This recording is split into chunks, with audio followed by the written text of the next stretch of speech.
আসসালামু আলাইকুম ওরহমতুল্লাহি ওবরাকাতুহু বিসমিল্লাহ আলহামদুলিল্লাহ ওসসালাতু ওয়াসসালামু আলা রাসূলিল্লাহ ওয়া বাদ। প্রিয় দর্শক মণ্ডলী, সুন্দর এই সময়ে বিশ্বের যে প্রান্ত থেকে আপনাদের সকলের প্রিয় চ্যানেল দেশ টিভির পর্দায় আমাদের সাথে যুক্ত হয়েছেন প্রত্যেককে আন্তরিক মোবারকবাদ, প্রীতি এবং শুভেচ্ছা জানাচ্ছি ইসলামী জীবন ও জিজ্ঞাসার আজকের এই পর্বে। প্রিয় দর্শক, অতিথি হিসেবে যুক্ত হয়েছেন বাংলাদেশের প্রখ্যাত আলেমদ্বীন, বিশিষ্ট ইসলামী চিন্তাবিদ এবং শিক্ষাবিদ ফজিলতুল শেখ মুহাদ্দিস আব্দুল গফফার মাক্কি হাফিজাহুল্লাহ, সম্মানিত প্রধান মুহাদ্দিস তামিরুল মিল্লাত কামিল মাদ্রাসা, ঢাকা। আসসালামু আলাইকুম ওয়া রাহমাতুল্লাহি ওয়া বারাকাতুহু। ওয়ালাইকুম আসসালাম ওয়া রাহমাতুল্লাহ। শেখ, ভালো আছেন? আলহামদুলিল্লাহ, হামদুল শাকিরিন, আলহামদুলিল্লাহ। আপনাকে স্বাগত জানাচ্ছি আমাদের চমৎকার আয়োজনে। আমিও ধন্যবাদ জানাচ্ছি আমাকে আমন্ত্রণ জানানোর জন্য। শুকরিয়া। প্রিয় দর্শক, ইসলামিক যে কোনো প্রশ্ন করতে আপনার স্ক্রিনে দেখানো নাম্বারে ফোন করে জীবন ঘনিষ্ঠ ইসলামিক যে কোনো প্রশ্ন করুন। সেই সাথে দেশ টিভি ইসলামিক শো ফেসবুক পেজে গিয়ে কমেন্ট বক্সে প্রশ্ন রাখতে পারেন। আমরা সেই প্রশ্নগুলোর কোরআন সুন্নাহর আলোকে উত্তর দেওয়ার চেষ্টা করব ইনশাআল্লাহ তাআলা। আল্লাহ সুবহানাহু ওয়া তাআলার দরবারে প্রথমেই আমরা শুকরিয়া আদায় করছি। আল্লাহ তাআলা আমাদেরকে মুক্তভাবে পুনরায় চলার তৌফিক দিয়েছেন। আল্লাহ তাআলা আমাদেরকে জুলুম, অত্যাচার, নিষ্পেষণ থেকে আমাদেরকে মুক্ত করেছেন। প্রিয় দর্শক মণ্ডলী, আমরা এই সুন্দর একটি আদর্শ রাষ্ট্র গঠনে ইসলাম কি শিক্ষা দিয়েছে, কি দিক নির্দেশনা দিয়েছে, আমরা আজকে জানব। যে দিক নির্দেশনাগুলো ফলো করলে আমাদের দেশ সুন্দর হবে, এই দেশে থাকবে না কোনো দুর্নীতি, থাকবে না কোনো লুটপাট, থাকবে না কোনো রাহাজানি, সমাজের প্রত্যেকটি মানুষের অধিকার নিশ্চিত হবে, প্রত্যেকটি মানুষ শান্তিতে বসবাস করবে, স্বাধীনভাবে কথা বলতে পারবে। সেই ফর্মুলা কোরআন সুন্নাহর আলোকে জানবো ইনশাআল্লাহ তাআলা। শেখ, প্রথমেই যে টপিক আমাদের আদর্শ রাষ্ট্র গঠনে ইসলাম কি শিক্ষা দিয়েছে, নির্দেশনাগুলো যদি জানাতেন কোরআন সুন্নাহর আলোকে। শুকরান, জাযাকুমুল্লাহ খায়র। বিসমিল্লাহ, আলহামদুলিল্লাহ, ওয়াসসালাতু ওয়াসসালামু আলা রাসূলিল্লাহ ওয়া আলা আলিহি ওয়া সাহবিহি ওয়া মান দাআ বিদাওয়াতিহি ইলা ইয়াউমিদ্দিন। قال الله سبحانه وتعالى أعوذ بالله من الشيطان الرجيم بسم الله الرحمن الرحيم وقضى ربك ألا تعبدوا إلا إياه وبالوالدين إحسانا صدق الله العظيم। আমরা ইসলামী আদর্শ রাষ্ট্র গঠনের জন্য যে আয়াতটি তিলাওয়াত করেছি, মুহাম্মদ রাসূলুল্লাহ সাল্লাল্লাহু আলাইহি ওয়াসাল্লাম মাক্কি জীবনের শেষ, মাদানী জীবনের শুরুতেই আল্লাহ সুবহানাহু ওয়া তাআলা এই সূরা বানী ইসরাঈলের 23 নম্বর আয়াত থেকে 37 নম্বর আয়াত পর্যন্ত 14 দফা সুন্দর মূলনীতি বর্ণনা করেছেন। যে 14টি মূলনীতির কথা রাসূল করিম সাল্লাল্লাহু আলাইহি সাল্লামে আন্দোলনের মুখপাত্র এবং আন্দোলনের একমাত্র যে সূচিপত্র হিসেবে রাসূল করিম সাল্লাল্লাহু আলাইহি সাল্লাম ঘোষণা করেছেন। আল্লাহ সুবহানাহু ওয়া তাআলা সুস্পষ্টভাবে বলেছেন, মানব জীবনে, রাষ্ট্রীয় জীবনে এবং সরকারি থেকে সবাই যদি এই 14টি মূলনীতি ফলো করে, তাহলে সমাজের বুকে কোনো অশান্তি থাকবে না, কোনো দুর্নীতি থাকবে না, কোনো অন্যায় থাকবে না, কোনো সুদ থাকবে না, কোনো ঘুষ থাকবে না, অর্থনৈতিক ভারসাম্যতা এসে যাবে। এক কথায় সব অবকাঠামো আল্লাহ সুবহানাহু ওয়া তাআলা। আমরা জানি এই আয়াতে কারিমাগুলো যখন নাজিল হয়েছিল, এটা ছিল কিন্তু মদিনার পূর্বে, অর্থাৎ মিরাজের সময় কিন্তু আল্লাহ তাআলা এটাকে রাসূলকে দিয়েছিলেন। আল্লাহ সুবহানাহু ওয়া তাআলা এই 14টি মূলনীতি সুন্দরভাবে স্পষ্ট বলেছেন। এই যেগুলো আন্দোলনের মুখপাত্র বলা হয়, আল্লাহ যদি পয়েন্টে সেগুলো দর্শকদেরকে বলতেন। এক নম্বর আল্লাহ সুবহানাহু ওয়া তাআলা বলেছেন, আল্লাহ শুরু করেছেন যে ওয়াকাদা রাব্বুকা আল্লা তা'বুদু ইল্লা ইয়াহু। তোমার রব তোমাকে এই আদেশ করেছেন আল্লাহর দাসত্ব, আল্লাহর ইবাদত বন্দেগী ছাড়া আর কারোর দাসত্ব ইবাদত বন্দেগী করা যাবে না। প্রথম মূলনীতি, অর্থাৎ প্রত্যেকটি মানুষ, দেশের প্রত্যেকটি নাগরিক আল্লাহ তাআলার ইবাদত করবে, দাসত্ব করবে। এটি হলো মূলনীতি, প্রথম মূলনীতি। এই মূলনীতির আলোকে যদি আমরা আসি, দেখা যায় একমাত্র একক তাওহীদুল্লাহ সুবহানাহু ওয়া তাআলা, শিরক মুক্ত, বিদআত মুক্ত, খুরাফাত মুক্ত, জুহালাত, যেটা জ্ঞানের সাথে সমন্বয় নয়, এই জাতীয় সমস্ত জিনিস থেকে মুক্ত হয়ে একমাত্র তাওহীদ লিল্লাহ ইফরাদুল্লাহি তাআলা বিল ইবাদা, এককভাবে একক কথায় এক কথা আল্লাহ সুবহানাহু ওয়া তাআলা দাসত্ব এবং ইবাদত করা হচ্ছে এই প্রথম মূলনীতির দাবি। এই প্রথম মূলনীতির দাবি হিসেবে আমরা যেটুকু দেখতে পাই, সেটা হলো এই সকল নবী রাসূলদের একমাত্র দাওয়া ছিল আনি আবুদুল্লাহ ওয়াজতানিবুত তাগুত, যে তোমরা এক আল্লাহর দাসত্ব করো, যিনি ছাড়া একমাত্র বিহাক্কিন লা মা'বুদা বিহাক্কিন ইল্লাল্লাহ, প্রকৃত উপাস্য একমাত্র আল্লাহ ছাড়া কেউ নাই, তিনি ছাড়া। আর তাগুতকে তোমরা পরিহার করো। তাগুত অর্থ হলো এই যে আল্লাহর এই দাসত্ব, আল্লাহর ইবাদত, আল্লাহর এই 1 নম্বর দফা যদি সমাজে কায়েম হয়, তাহলে মানুষ এই ধর্মনিরপেক্ষতাবাদ, যে বাদের মধ্যে আমরা 16টি বছর আজকে আমরা ভুগতেছি, এটার কুফুরির মতবাদ, সকলেই আল্লাহ তা না করুন, আমরাও যদি মরে যেতাম এই কুফুরি অবস্থা আমাদেরকে মরে যেতে হতো। সুতরাং আল্লাহ সুবহানাহু ওয়া তাআলা প্রথম মূলনীতি হচ্ছে এই সমস্ত শিরিক, বেদাত, জোহালাত, খোরাফাত এবং যত মানব রচিত যা কিছু সব কিছুকে পায়ের নিচে পিষ্ট করে একমাত্র আল্লাহ দেওয়া বিধানকে প্রতিষ্ঠা করাই হচ্ছে প্রথম দফা মূলনীতি। সেকেন্ড, দ্বিতীয় মূলনীতি ওয়াবিল ওয়ালিদাইনি ইহসানা, তোমরা তোমাদের পিতামাতার সাথে সুন্দরভাবে সৎভাবে আচরণ করো।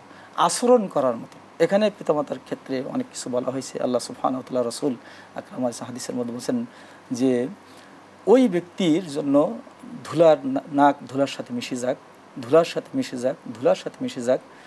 আল্লাহ রাসূল বলেন, কে সে ব্যক্তি? বললো, যে তার পিতামাতাকে পেল, একজনকে অত বাবাকে তাদের খেদমত করলো না, সেবা করলো না, দেখাশোনা করলো না, সে জান্নাতে প্রবেশ করবে না।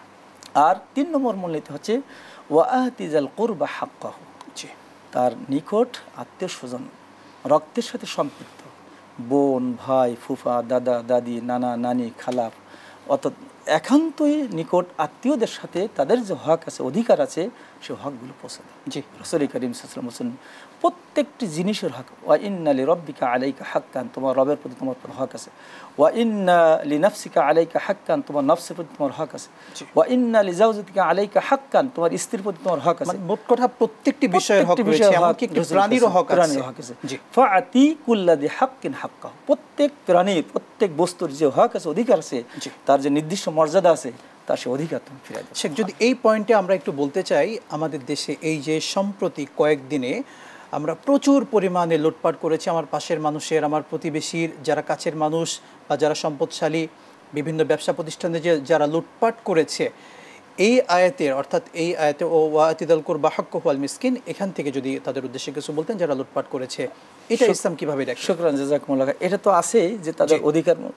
এরপরে আল্লাহ সুবহানাহু ওয়া তাআলা যে নীতিটা বলছে, এই নীতির সাথে হুবহু মিল। যে আল্লাহ তাআলা বলছে, ওয়ালা তুবাযযির তাবযীরা ইন্নাল মুবাযযিরিনা কানু ইখওয়ানাশ শায়াতিন ওয়া কানা আশ-শাইতানু লিরাব্বিহি কাফুরা।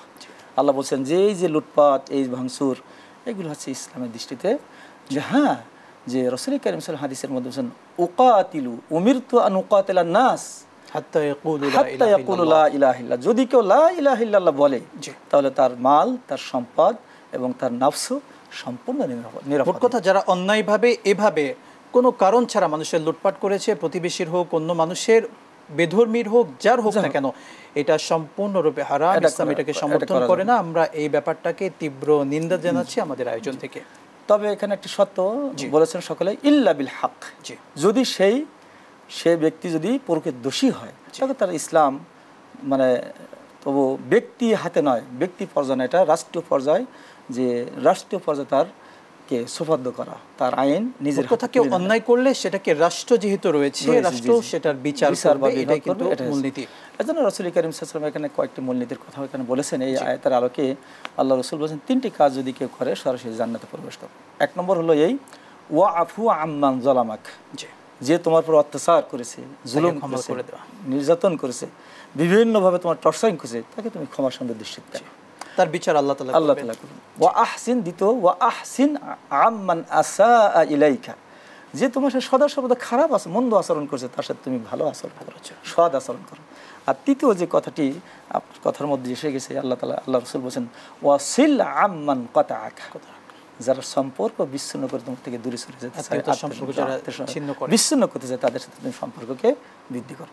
3টি কাজ করা খুবই কঠিন, কারণ একজন মানুষজনের সদা সর্বদা জুলুম করতেই থাকে, অত্যাচার করতেই থাকে, বিভিন্ন অধিকার যদি কেড়ে নেয়, বিভিন্ন হক যদি তার থেকে, আমরা ক্ষমতা পেলেই আসলে তো মানুষের উপর জুলুম করে বসি, শক্তি রয়েছে, বন্দুক ঠেকিয়ে তাকে মেরে ফেলছি অন্যায়ভাবে, কিন্তু আমরা এমনটাই করছি শুধু ক্ষমতার বলে, শক্তির বলে, মনে করছি ক্ষমতা আজকে আছে, মনে হয় এটা চিরস্থায়ী হবে, কিন্তু আল্লাহ তাআলা যাকে ধরেন তাকে কিন্তু নিজের ঘরেও লাঞ্ছিত করেছেন, যেটা আমরা দেখতে পাচ্ছি। আমরা শেখ শুনবো এখান থেকে বিরতির পরে ইনশাআল্লাহ। প্রিয় দর্শক মণ্ডলী, দেখছিলেন আপনাদের প্রিয় চ্যানেল দেশ টিভির পর্দায় প্রিয় আয়োজন ইসলামী জীবন ও জিজ্ঞাসা। নিচ্ছে পর্যায়ে ছোট্ট বিরতি, সাথেই থাকুন, ফিরছি ইনশাআল্লাহ।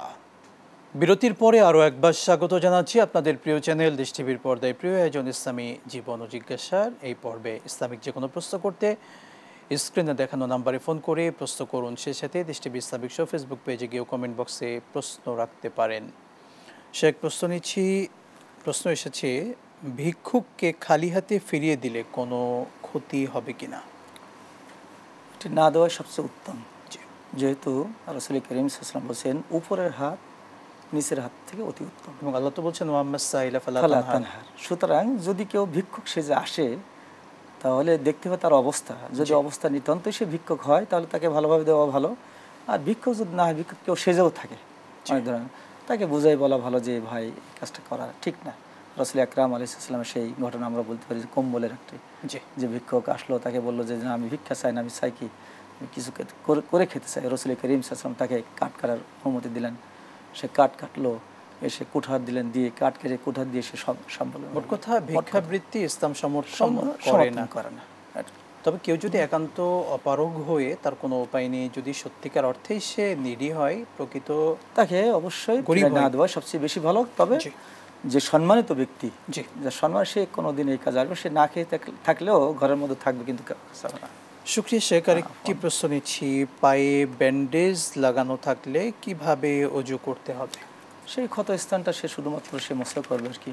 যে অন্য স্থান যদি পারে, তার গায়ে এমনি তো সাধারণ ব্যান্ডেজ থাকে, গায়ে জ্বর থাকার কথা।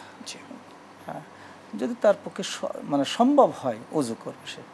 আর যদি সম্ভব না হয়, যে স্থানটাই সবচেয়ে ধৌত করা প্রয়োজন মনে করবে, হাত দিয়ে আস্তে করে মসা করার মতো না, যে না পারে সেখানে মসা করে দেবে।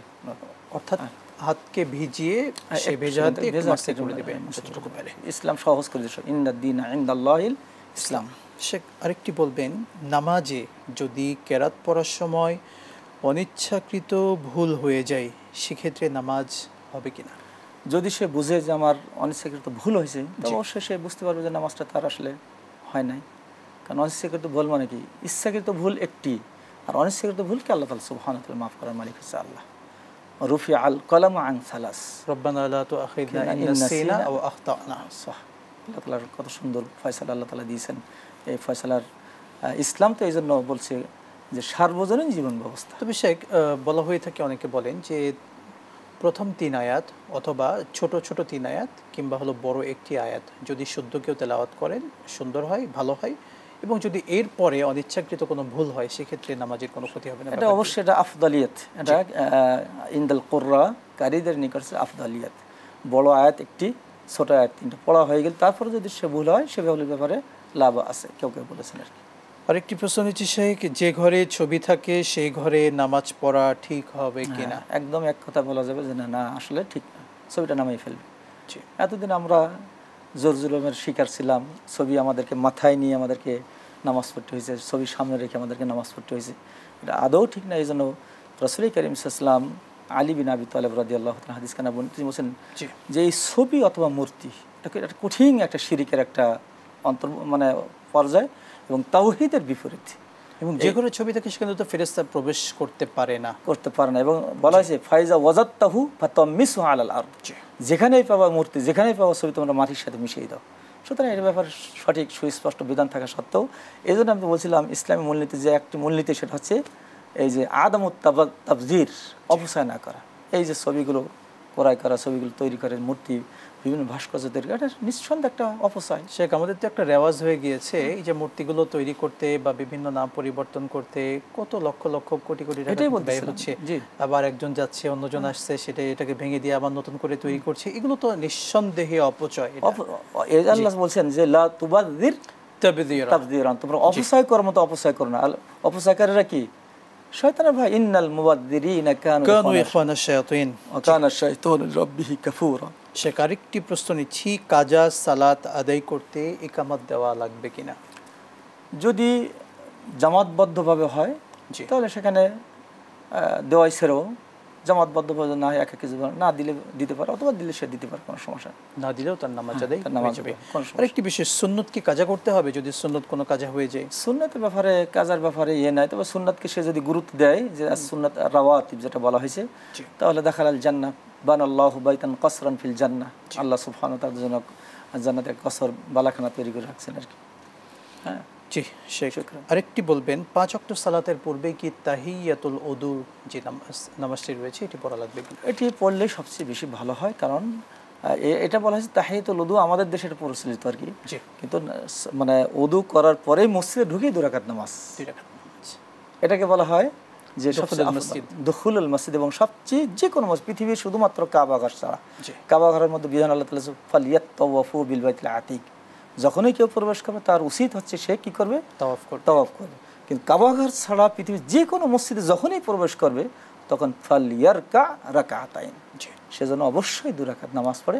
এটা আমাদের দেশে অনেকে কিন্তু আমরা গাফেল এবং অনেকে জানে না, শুধুমাত্র আমরা মনে করি সালাতুল জুমার দিন আমরা মসজিদে ঢুকে প্রবেশ করে যে দুখুলুল মসজিদ নাম করে। সে কেউ যদি এমনটি করে, অর্থাৎ 2 রাকাত তাহিয়াতুল ওযু এটাও পড়লেন এবং এরপরে দুখুলুল মসজিদ এরপরে পড়লেন, সেটা হবে কিনা? কোনো সমস্যা লাভ আছে, এই একই তো নাফল তানাফুল হাজা, জি, এগুলো সব কিছু নফলের অন্তর্ভুক্ত, সুতরাং সে যদি পড়ে তার জন্য জিয়াদা হয়ে যাবে, আর যদি নাও পড়ে লাভ আছে, কিন্তু পড়াই আল্লাহ রাসূল কারীম সাল্লাল্লাহু আলাইহি ওয়াসাল্লামের সুন্নাত, আল্লাহ রাসূল কারীম সাল্লাল্লাহু আলাইহি ওয়াসাল্লাম পড়েছেন। আপনাকে অসংখ্য ধন্যবাদ শেখ, গুরুত্বপূর্ণ সময়টুকু আমাদেরকে দিয়েছেন। বারাকাল্লাহু ফি হায়াতিক। ওয়াইয়াকুম, আপনাদের প্রিয় দর্শক মণ্ডলী, একটি আদর্শ সুন্দর আদর্শ সমাজ গঠনে, রাষ্ট্র গঠনে ইসলাম আমাদেরকে শিক্ষা দিয়েছে।